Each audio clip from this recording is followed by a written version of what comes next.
Alright, hey, hi, hello, welcome back, Alexandrian Codex. I Wonders. Man, there's a lot I could go on about. It's been a minute since I've done one of these. I recorded one of these, but it's sitting in upload limbo right now because I need to address what I'm talking about in it before I make it public, or maybe even not make it public at all. It's kind of weird for me to be like redacted after talking about how essential, or how this is essentially practice at communication and expression and transparency. But, you know, everything in moderation, right?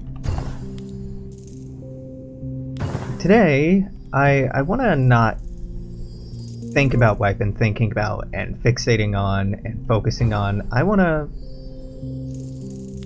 talk about something else. Today is my friend's birthday. I remember the first time I learned it was his birthday. The year I met him, the year we moved in together, and the year that we became pretty much inseparable. He was living with his girlfriend. They were both from the East Coast, going to this hippie school in Arizona, and they didn't know a lot of folks outside of that.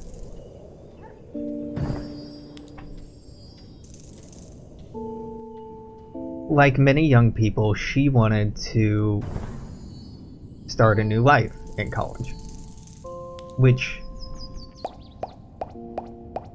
unfortunately for my friend, ultimately meant that she wasn't interested in continuing their relationship. It happens. It's pretty common, in fact, when folks go off to college and they're like, oh yeah, we'll stay together, we'll write, and there's weekends, and yeah, we'll... No. Honestly, most relationships fall apart when you go to college. That's just part of life. Not all of them. I'm not here to be a doomsayer, I'm just... a lot of them. But she picked his birthday is the day to break things off with him.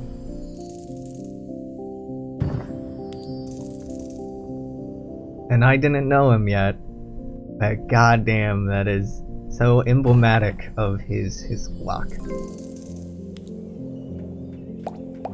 He's a really smart guy, really passionate and caring, and he's prone to anxiety and depression and finding ways to very effectively cut himself off and not process things, just like anyone else. You know, when I speak highly of people, I do want the context to still be that they're human. But when... honestly, I can't remember how we met. The first time that he and I met was in passing, just on campus. He had a real metal, borderline goth look going on. I mean, metal was decidedly what it was. And that caught my attention. But I can't honestly remember if we talked at that point. I think we exchanged a few words politely, but I don't really approach people in public. I've talked about this before. Even if I think people are cool or exciting or interesting, or like, ooh, I want to get to know them. I don't. I just leave them the hell alone. Which is something either I'm going to have to learn to outgrow, or something that I'm just going to have to learn is a constraint of my character. and it's probably going to be the latter rather than the former.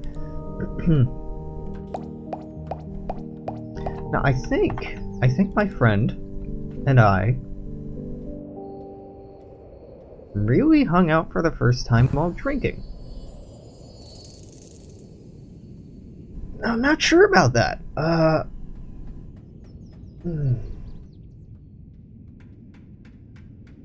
Yeah, okay. I think I wanted to hang out with Amy. And we were going to drink at Lindsay's apartment. Lindsay, I don't think I've talked about before, and I probably won't make much mention of because I didn't know her for very long. And I think my intention was like, I have a crush on Amy, even though Amy was in a place where she was like very, very unavailable and very much not in a position to be in a healthy relationship.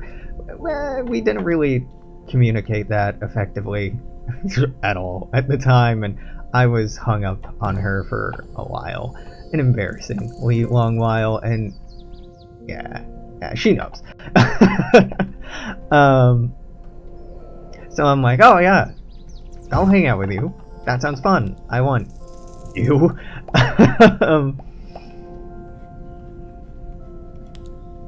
And I guess Brian got dragged in because he was Lindsay's friend? Yeah, I never really talked to him about this. I don't know how the hell he got roped into it. But it ended up just being Amy, Lindsay, me, and Brian drinking. And then Lindsay had a couple of other folks over, and Brian and I just got like real uninterested and real judgmental real fucking fast. And God, it did not take long for us to establish that, like, oh hey, we're kind of on the same level in a lot of ways.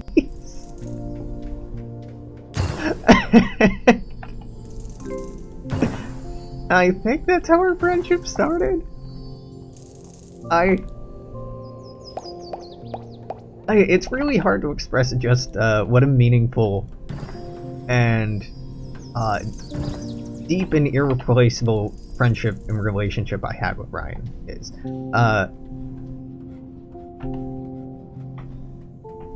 We spent all the goddamn time together for months and months. Like,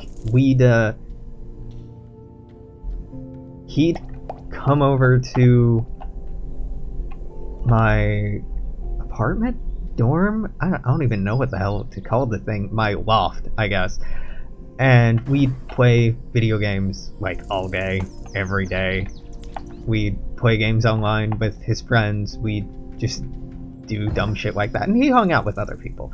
I hung out with like one or two other people, but my social circles have always been pretty small. If you're in my life, you're important to me. If I'm choosing to spend time with you, it's an active, intentional decision, and I don't just want to casually spend time with you. I'm a very intense person. I want to get all up in that and really, like, dial a relationship up to 11. Folks started joking pretty early on that Brian and I were, like, a couple, or married. Married is the phrase that they used a lot. Now, Brian and I, well, I'm pan, but I was pretty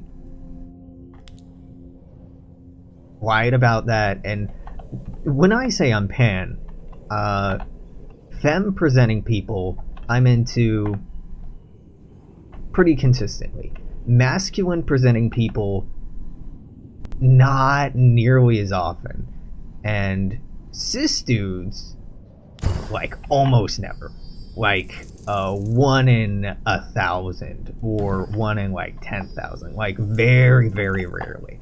So, My reaction to that was like, nah. Like, had a very, very, very strong emotional connection. But, I don't know. I wasn't open to even considering that at the time. Brian, I think, is bi. I don't remember how he identifies. He's had a lot of girlfriends. He's kissed dudes and made out with dudes. But, you know, actions don't define our identity. You can be a virgin and be pan or gay or bi or straight or ace. Like, you don't have to do things with people of a certain identity in order for your identity to be valid. So trying to piece it together based off of that is kind of an ineffective and needlessly reductive way to do it. You'd have to ask him.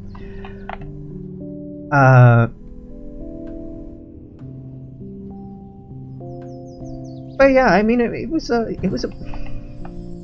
very difficult relationship to express. I've had friendships before.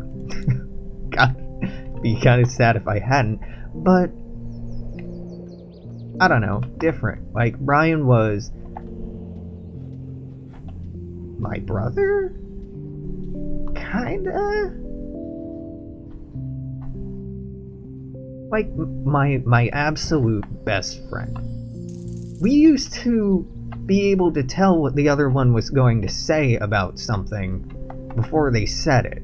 And occasionally we had this thing going on where we could communicate without talking. Like, it was weird and surreal and confusing, but we could have entire conversations just out of memes?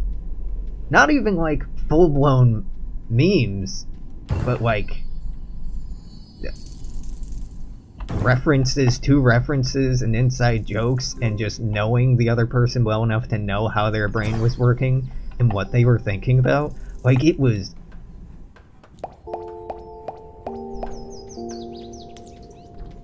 a surreal and deeply psychologically and mentally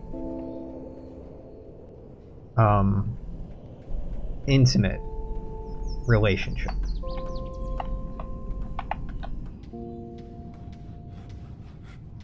I feel like both of us felt very known and seen and understood, and had a very strong sense of belonging.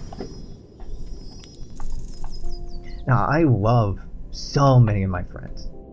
So many of them for so many different reasons, and they're powerful, impactful, meaningful presences in my life. Lots and lots of different reasons. And I've always shied away from talking about best friends because emotionally, my experience with that was it was laden with jealousy and insecurity and competitiveness over trying to be, no, I'm gonna be their best friend, no, I'm gonna be their best friend, which is really gross and unhealthy. But that's the culture that I was accustomed to and kind of brought up in. Even when I was very, very young, the idea of my best friend having other friends or having other best friends was like insulting and terrifying. It's so silly now, but you know, we want to matter to people. We want to matter a lot to people, and when we learn that other people are important to people that we care about in ways that we're not, or more important to other people than we are, that's scary and hurtful in a way.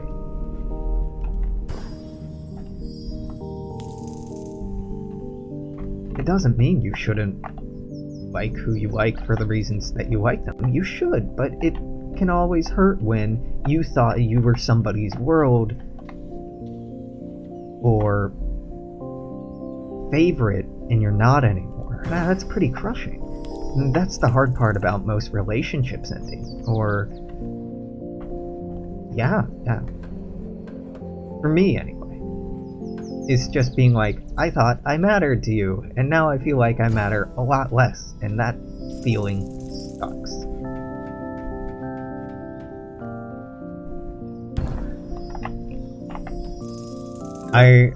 I did get at that point with a lot of my friends, really, but specifically with Brian. Another one of our friends, Ian. Ian is fantastic, and I love him, but when I first met him, Brian was like all about spending time with Ian all the time. I'm like, who the hell is this new kid? Who's this new fuckboy you're spending time with and getting up to shenanigans with? And I was such a jealous little piece of shit. It took me a long time to warm up to Ian. Ian's fucking great! But it took me a minute to get there. And I'm really glad that I eventually got the hell over myself and started seeing him for himself and getting excited about him for all the reasons you can get excited about someone. No, that's gayer than I wanted. I haven't crushed on Ian, but he's a very creative, passionate, intelligent, and like caring in a very stubborn way that I find really admirable. And he has a very, very good emotional intelligence. He has a proclivity to excitement, which has a real potential to burn you out and get you into situations where you can get burned out really quickly and really effectively. But yeah. I hadn't been jealous of a best friend or a friend getting a friend since like elementary school. And I mean like early elementary school. Now that was well, maybe that's not entirely true. I'd gotten that feeling before when my friend Danny started dating my sister. Danny had been my best friend for many of my high school years. I say high school years, I dropped out after 10th grade, so juvenile years, my teenage years. And we were good friends. Best friends? I don't know. He was one of my best friends. And then we stopped hanging out so much because he started hanging out with my older sister, and they were dating. And I didn't like the feeling that like, well, okay, I had this friendship that is now not really what it used to be or the same thing, and I feel time and energy that had been spent on me is now being spent on this relationship, and I'm jealous of that. Now, of course, I would not have articulated it that well. It was just like a bad feeling, right? Just like an unhappy feeling at the time. It hurt, I guess, is the best way to describe it.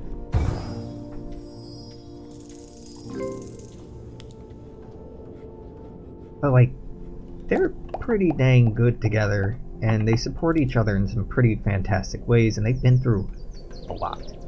So now, in retrospect, I'm really impressed with how much they've accomplished and how much they've grown together and the lives that they've worked to build together.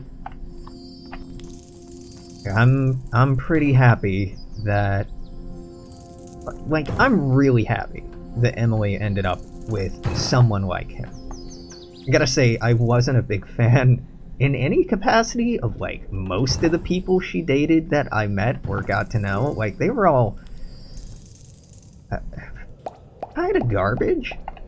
And Emily, if you ever see this, I'm sorry, but like, am I wrong? So, I mean, at least with Danny, I knew that you had good taste, at least. It's funny that I'm being like, yeah, I'm pretty happy they ended up together. I didn't go to their wedding. I don't like weddings. They make me pretty uncomfortable, and a bigger part of why I didn't go was I was broke as hell working at a hostel at the time. I couldn't afford to buy a plane ticket. I couldn't afford a hotel. I couldn't pay for any of that stuff. And now my mom and other people offered to help me pay my way so I could go. But I'm deeply uncomfortable with that. I've accepted people's charity as a matter of survival for years, and I don't like it. I don't want that anymore. It makes me really, really unhappy and uncomfortable. It makes me feel juvenile and small and just bad. Just really, really bad. It's hard for me to accept gifts if I feel like I can't give anything in return, and I didn't feel like I really had much to give in return. So, I didn't go to their wedding, but I'm really glad that they're there for one another. Those things are not mutually exclusive. The first time I remember feeling jealousy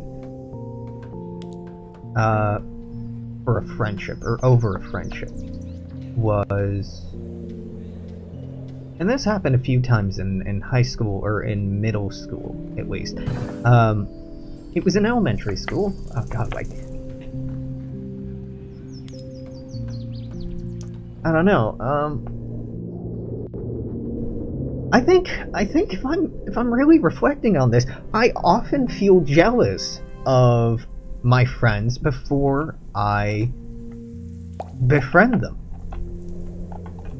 Like, Alex Rodarmo was my best friend, bar none, when I was in 2nd grade.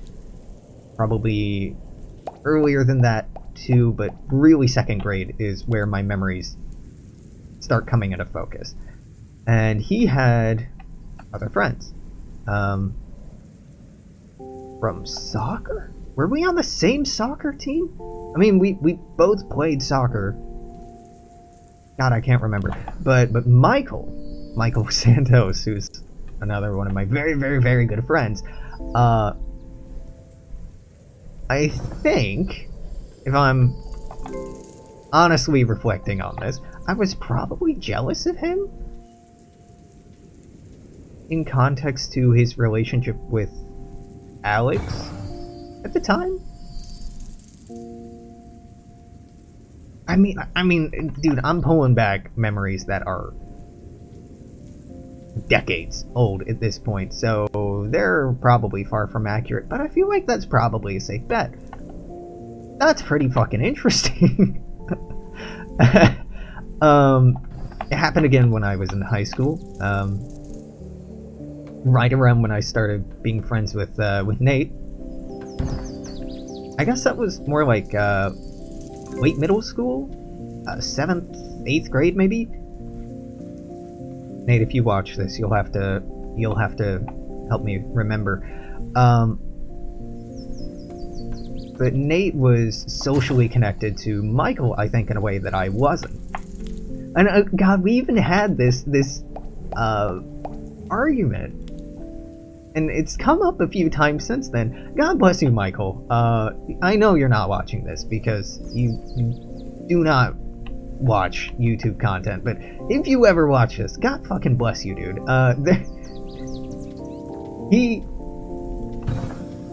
He seems to have understood far sooner than I did how important it was to me to feel like I was somebody's first or best friend, or first best friend. Yeah, because he backed me up in arguments Nate and I would have about who's been so-and-so's friend the longest. Just such a... It's such a toxic way to express affection, isn't it? Like, no, I've known them longer. Like, dude, we can both care about this person. We don't have to have a dick-waving contest over who's cared the longest or who cares more. We should be excited and celebrating that we both care about them. Yeah.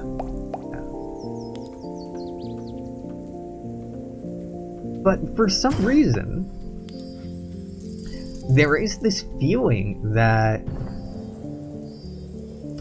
having a history with someone, having years of experience with someone, gives the relationship a sort of legitimacy, or a sort of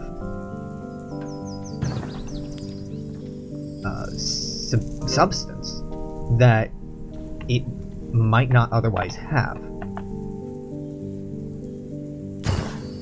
Right? And that's pretty strange. Well, I guess it's probably not strange, but it's something I'm mildly uncomfortable with. Like, really, the value of a relationship should, I think, be expressed in terms of the value of that relationship, not the duration of that relationship, right? Not how long you've been together, or how much you've been through together, or how much you've supported each other through bad times in the past, which all holds water, all is valued. But, like, what does it do for you now? Why do you value this person now? Why do you love this person now?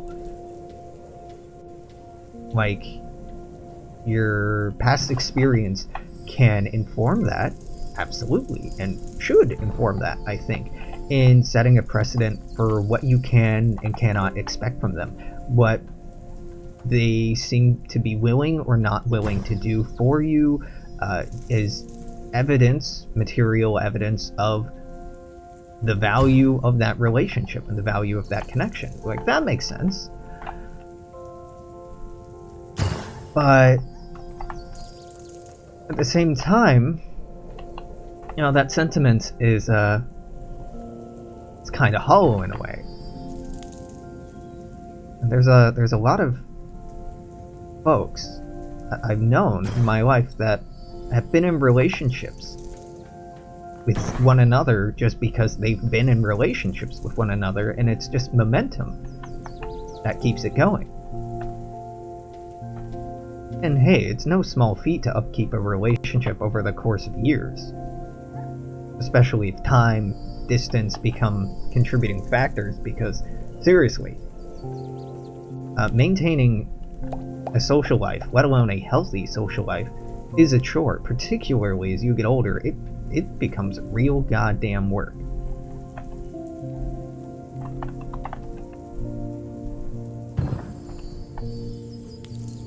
Now, I don't really want to just be like, just because you've been together for a long time doesn't mean that you should be together, but, you know, I am kind of like that.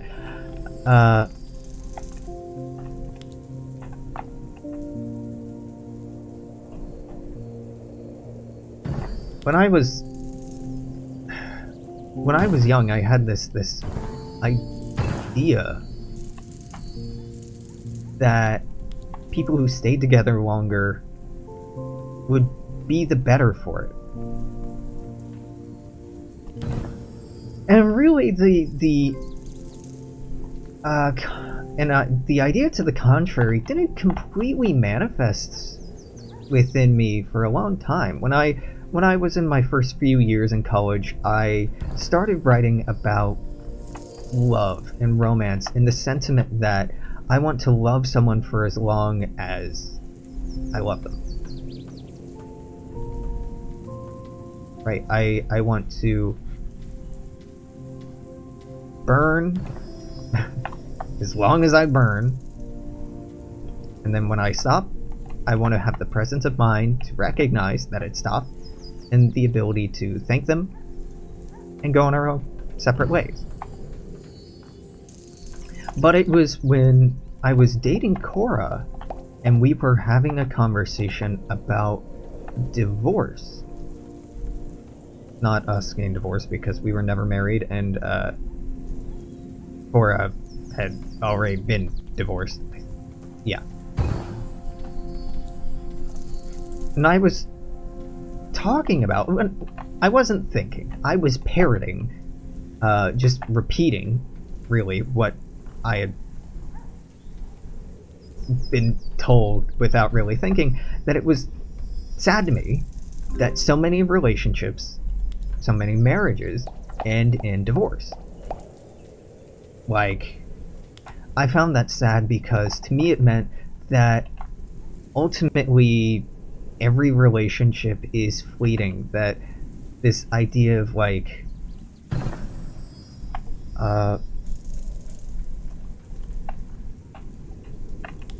you know, this romantic notion that there are loves that can last lifetimes might just be a myth, and that was something that I really wanted. I really wanted friendships and loves and romances, and I want people to stick around. And I guess I'm pretty sore about this topic because I've moved around so much and I've lost so many people in so many different ways, and I do feel in many ways continually abandoned. Like, I have a real abandonment. That's not what it's called. I have a real God damn it. Oh, I forget the terminology for this, but separation anxiety, I get bad. I get fear of abandonment pretty badly. I can be super clingy, if I'm being honest. And, bitch, that's me.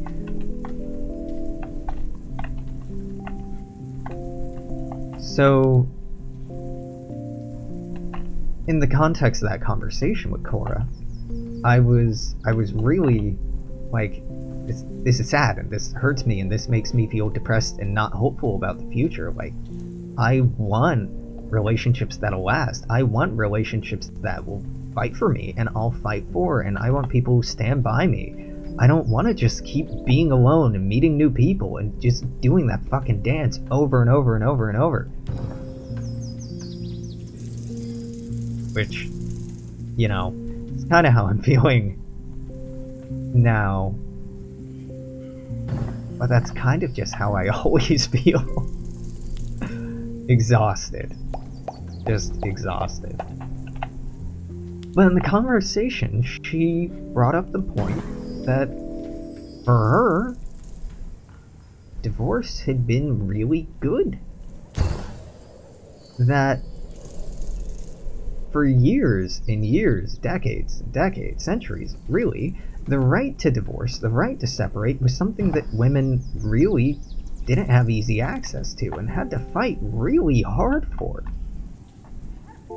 Because divorce affords them the ability to, affords anyone the ability to escape or exit an abusive and toxic dynamic. So, I mean, kind of hard to argue with that. There's this dumbass sentiment in my mind that, like, yeah, but love. True love. And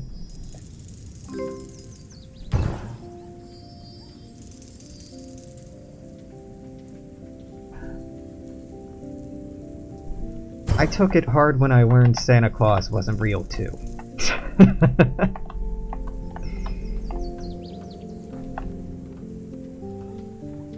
I think that love is not a feeling. Love is a choice. Love is a series of choices and a pattern of behavior, more than anything else. Love is the decision to prioritize someone. God, and I told myself I want to talk about this. So love is actually what I went off on the video that I have in limbo right now for various reasons, but I guess I just really want to talk about this. Love to me is just prioritizing someone highly above anyone else, And that's really about the gist of it. There's nuance on top of it, naturally, but in many ways, I do feel like it's that simple. Saying I love you means that I prioritize you. I see you, and I care about you, and I choose you over all the things I could be doing, all the people I could be doing, or seeing, or talking to right now. I want to be talking to you. Or I really see and value and appreciate you. I am choosing to put you over other things in my life. Whatever those may be. Now, I know, especially in the pan community, you know, pretty cool that there's a community. When I was growing up, there was not a community. It was me and the internet. This idea that hierarchy is intrinsically antithetical to polyamory. And frankly, I find that notion overly romantic and ridiculous. Hierarchies and prioritizations are just a fact of life, are just a fact of being temporal creatures limited by time and space and energy and money and responsibility and so many other things that,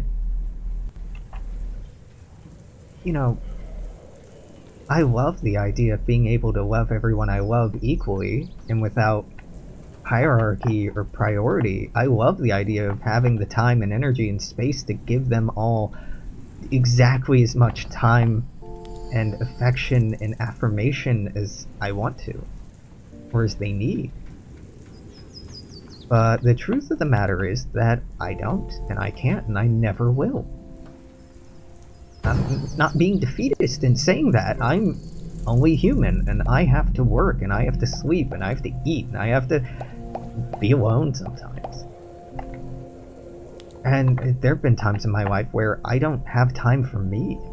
Hell, right now I'm kind of feeling like that.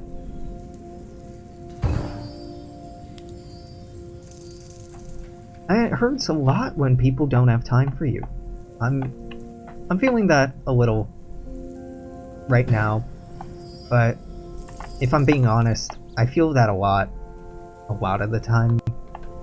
It can hurt when it hurts a lot, feeling like friends don't reach out to me as much as I reach out to them, that I care more about a lot of people than they care about me, that I am in love with people who aren't in love with me, that I crush hard on people who kind of like me. And I struggled a long time with those feelings of unreciprocated. That's not the expression, is it? Now, whatever, you know what I'm talking about. I struggled a long time with feeling that way. Now, let me make it clear, I was never an incel. I never decried being in the friend zone. I'm not a piece of shit. And hey, if you've been there and you've grown out of it, good for you. I hope you can be kinder to your past self than I often am to my past selves.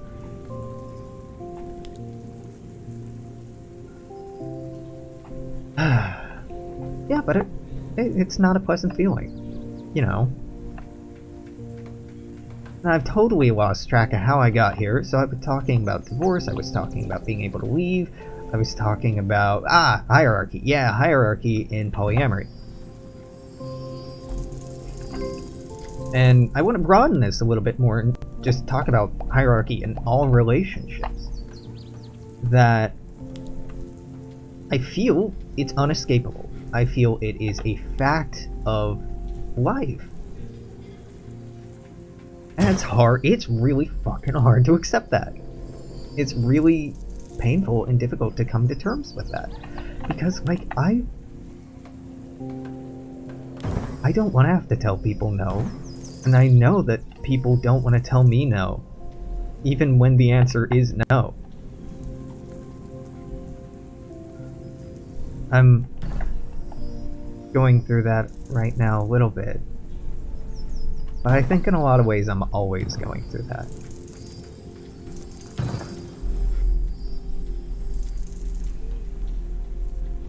And if I'm being self-aware, I'm probably always putting other people through that, but having a really hard time seeing it.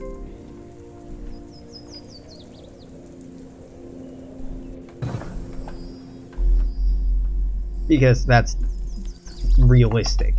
I don't know. I certainly don't feel that way, but I think that's a more realistic case than the way that I often feel about it, which is alone and sad and abandoned and unwanted or unimportant or forgotten, or you get it, I think.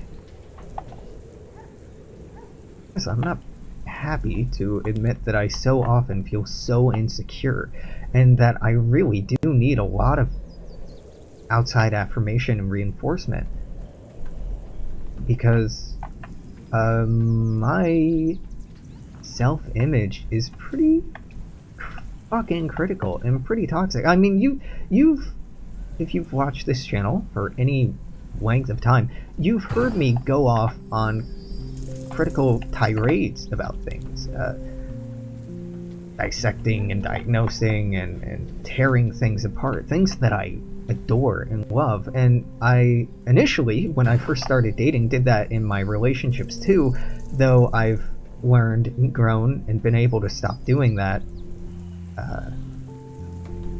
Shout out to Audrey for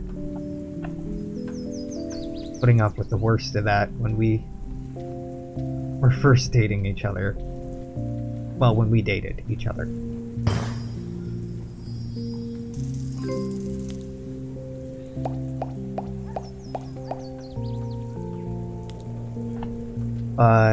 An aspect of that personality trait is that a lot of that criticism and critique and deconstruction is internalized too, is inwardly focused. And man, if you think I can be a dick to other people, I'm a lot more charitable to other people than I am to myself.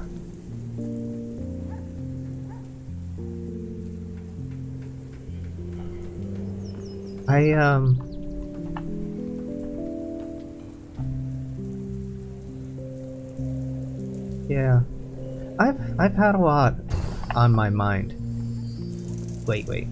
Mostly centered around affection, love, romance, relationships, time. A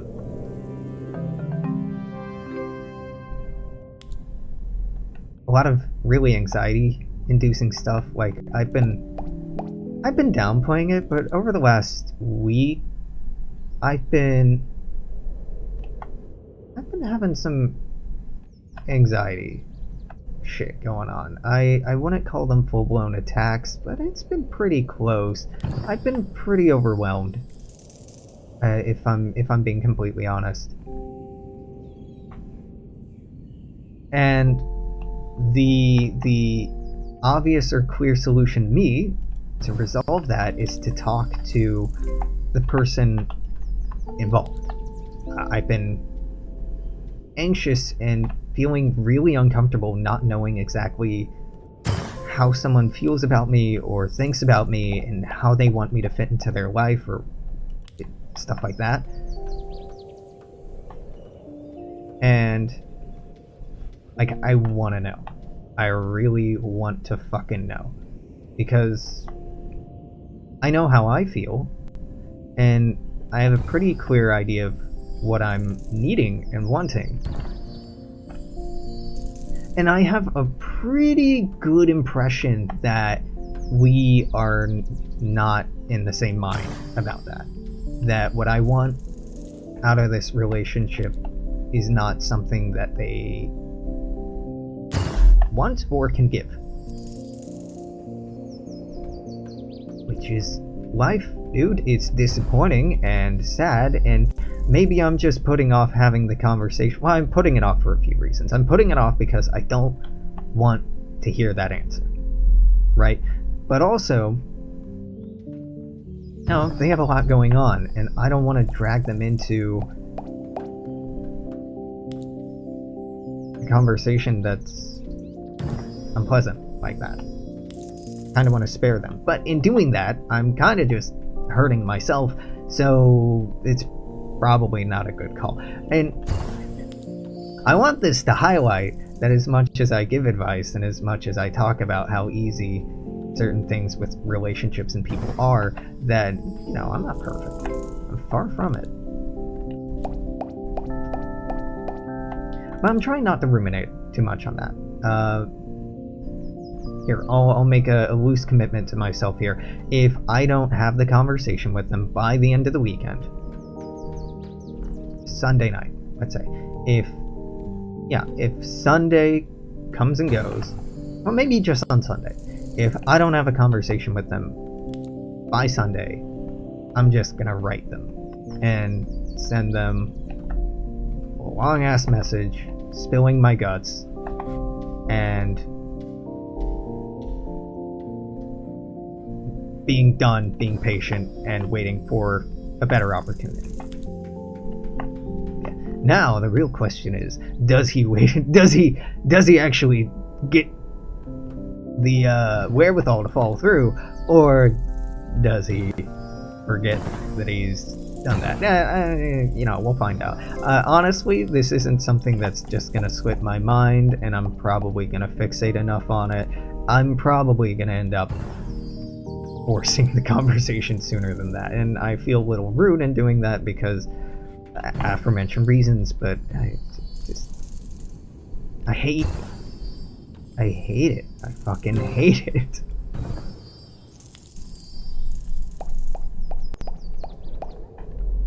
I hate wanting to talk about something and having to wait for somebody else to be ready to talk about it. Like, I'm almost always ready to have any fucking conversation. Expression and honesty and transparency are like so important to me. More so than like any other personality trait or characteristic. Honesty and consistency of honesty, at least with respect to me, is the thing that I require from my relationships. Is the thing I absolutely insist on. It's the one way you can hurt me and I won't forgive you for it.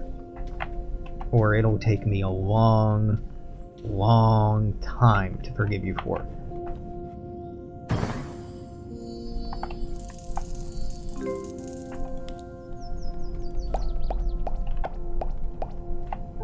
Because my trust don't come cheap.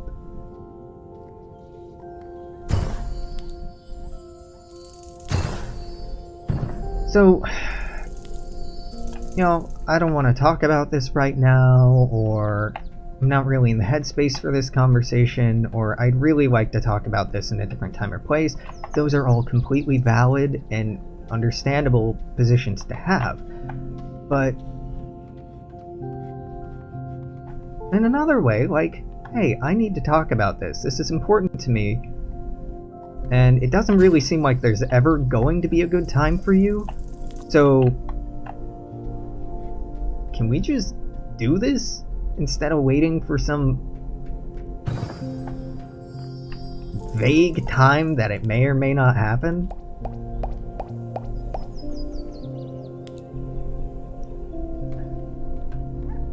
As much as I hate scheduling, I need it. Like, I really need it. I need people to make commitments and keep those commitments. I need people to agree to meet or hang out or spend time with me and stick to it.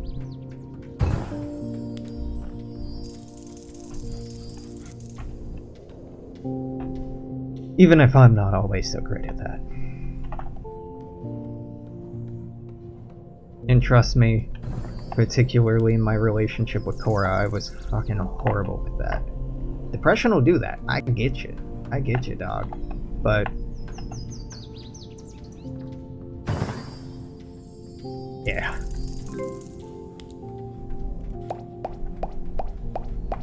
I really didn't want to spiral off and start talking about what's actually on my mind. I wanted to use this as a way to get myself to think about something else.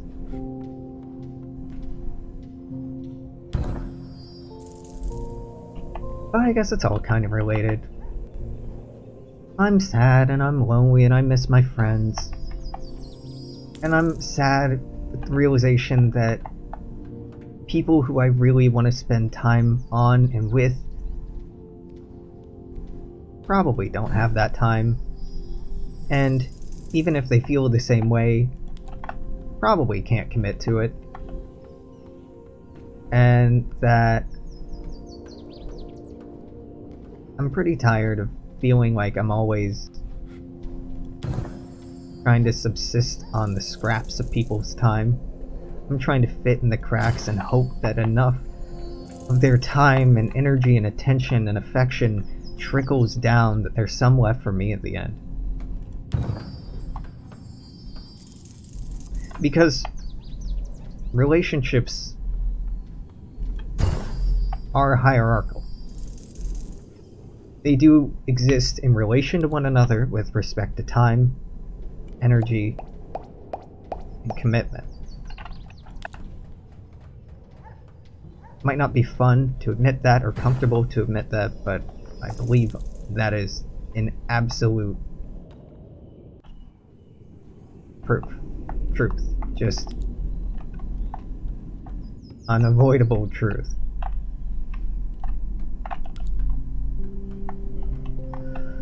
I don't want to be your number one. I did. When I was younger, I was really wrapped up in that idea. I just want to be...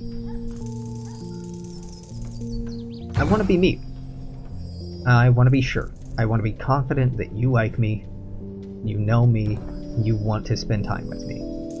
That I matter to you, and that you're willing to demonstrate that. I don't need you all the time. I don't need to talk to you every day. I don't need to see you every day. But I need to know if I call you that you'll be able to pick up. But the damn thing is, because everybody wants to feel that way, if you get in a car crash and you're dying, you have the time for one phone call, who do you call? If the two most important people in your life are,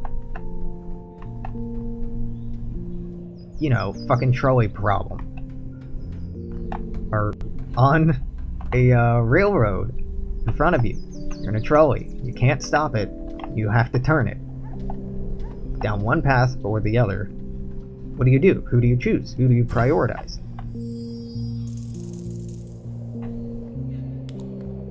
These are deeply uncomfortable things to think about and to talk about. Like, who do you love more? Your child or your parent? Your sibling or your other sibling? Your spouse or your sibling? Or your parent? Or... There are answers to these questions. There absolutely are correct and true and honest answers to these questions. They're just deeply uncomfortable to dig at and poke at and investigate and probe at and search.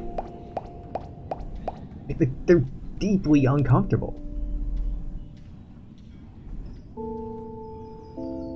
But I can't stop thinking about them.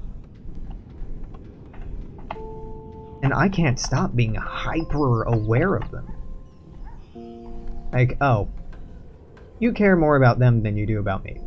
I mean, you care about both of us, and you love both of us, but, like, you like them more. And see, the damn thing is, I'm pretty good at picking up social cues, sometimes. So, I got that going on, but I'm also aware that I have anxiety and depression. I'm aware that that's going on. So when I'm feeling that way, it's really a fun struggle of figuring out, okay, do they actually value this person more? And almost always the answer is yes. Or am I making something out of nothing? My gut is right so fucking often, and I know, counterpoint, confirmation bias, valid. And I can't really dispute that because I don't have a data set outside of my own experience, which is flawed, and my memory of it is flawed because I'm human, so, you know, take it or believe it, but this is my takeaway. I think I'm right more often than not when it comes to those feelings. Like, I was dating Jubilee, and I got that feeling at one point about something, someone, and I was right. And like, I caught Brian lying to me the first time I think that it happened, because I just had a feeling. And it wasn't because he's a bad liar. He's not a bad liar. He's alright at it. I mean, I can read him pretty well, so, you know, not great, but not bad. Emily, the first time, not my sister, the Emily I dated, first time I caught her lying to me or hiding something from me. Dude, it just saves us all so much time and energy if you just come out and tell the truth. Even particularly when it's an uncomfortable truth or a difficult truth. Because it doesn't take a genius to put two and two together. It really doesn't.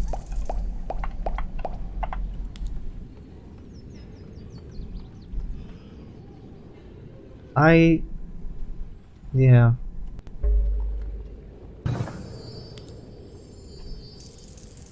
My, relationship with a lot of my friends has been a key motivating factor in living where I live and moving where I move.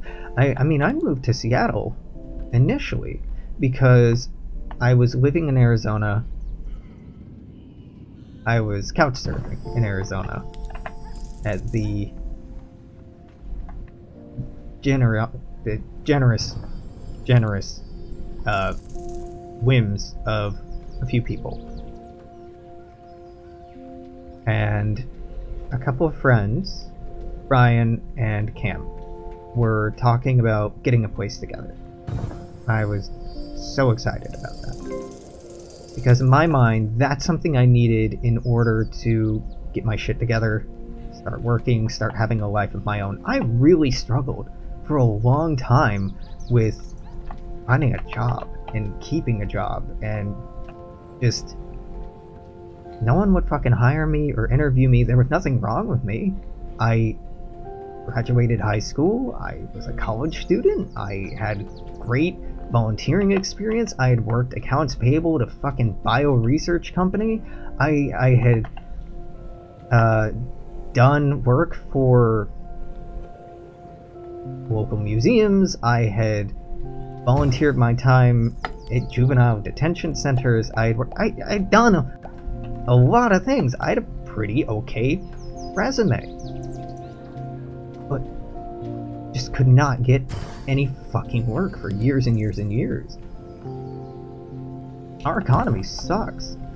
It is absolutely garbage, and it is in no way humane. Now, an aspect of this was I was pretty stubborn, and there were certain jobs that I refused to do because they did not provide a livable wage, and they would have pushed me mental health wise into very dangerous territory. I know myself, and I know what I can and cannot put up with, and I didn't want to worsen my mental health. Oh, we're about to lose here, aren't we? Yeah, probably. Anyway, so the notion was that Cam and Brian would get a place, move in together. They were looking around the place where we lived in Arizona, and there were a few options. None of them really panned out. So Cam had the idea, fuck it, why stay here? Why not just move somewhere else, somewhere better? This town sucks anyway. It does. It's like real small and boring and full of drugs and people with bad substance abuse habits, and it's not great. It's not great. I mean, I live in a city now that's full of drugs and bad substance abuse habits, but there are other things to do. And so many other things to do. So the notion was that we'd find a place and Brian would move along, and well, Brian was in a relationship that was deeply unhealthy at the time and wanted to stick around for that. And Cam and I were constantly agitating against it and arguing against it and trying to get him to move up here, but I moved up here because my friends were. And I wanted to build a new life, but I wanted to do it around them. And I moved to Arizona in the first place because I was having such a hard time in Indiana getting my bearings and finding a fucking job and getting my feet beneath me. And there were folks that I knew and loved who lived in Arizona, and I had such a positive experience in Arizona when I visited the last few times that I thought, oh yeah, absolutely, this is what I need.